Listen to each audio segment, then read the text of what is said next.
Now that your marble maps are finished and you've rounded out all your edges, we're going to start filling things in different sections using the designs that I posted in Seesaw.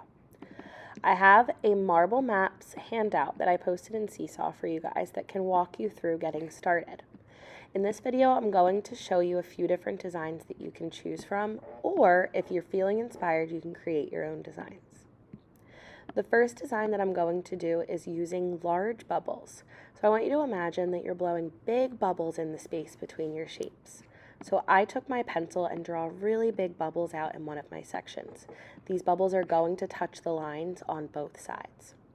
After I drew it with my pencil, I very carefully traced over it with a Sharpie and then filled in what we call our negative space in between those circles. So once that section was completely filled, I'm ready to move on to my next design. After I got comfortable and confident, I started drawing some of my designs with Sharpie and didn't use my pencil at all.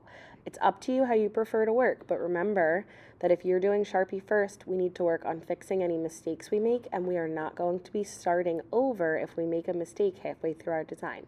We're really going to have to work on fixing tiny mistakes and turning them into little happy accidents. As you're working, if you see spaces where maybe you forgot to round edges out or they're just not as round as you like them, you can always go back in and work on that detail a little bit more. The second technique I'm going to show you is working with large bubbles first and then smaller bubbles. So pick a new section on your paper. I would recommend it not being directly next to the one you just worked on. We can work kind of jumping around our page for this project. And you can begin drawing. Once again, I did mine with pencil first and then I filled it in with Sharpie, but that is up to you. So I started with some large bubbles that touched each side and then filled in my negative space with some smaller ones.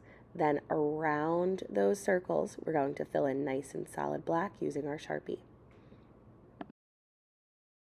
The next neurographic art technique I'm going to talk about is what we're going to call a stack of pancakes. So instead of large bubbles, we're going to create kind of ovals that will touch two sides and each other. So begin drawing them so they are long, super long ovals, like a big old stack of pancakes. Once again, once you're done drawing, you are going to very carefully begin tracing and fill in any negative space using your Sharpie. The last technique I'm going to walk you through is similar to your pancakes, but we're going to be creating petals. So you want to have it kind of pointy at the bottom, and then they will touch each other and curve really large at the top. You're going to touch one side of your section, and then they'll come up and they'll touch the other side until your section is filled up. For this one, I chose to have 3 different sections of petals inside one section that went different directions. You can do that, or you can have them going all the same direction. That totally is up to you. At this point, I began going back in to redo some of the designs I've already done, so we can repeat some different patterns. Choose some spaces, work your way through it. If you're using a pencil, I would recommend erasing those pencil lines as you're working. Keep rounding out any areas where you feel like it's not round enough. I just chose to repeat my designs over and over again until I felt like my black and white part of my work was enough. You can fill all of your sections if you want. You can leave some white if you'd like. And then we are going to go back in later into some of those white sections and add in color.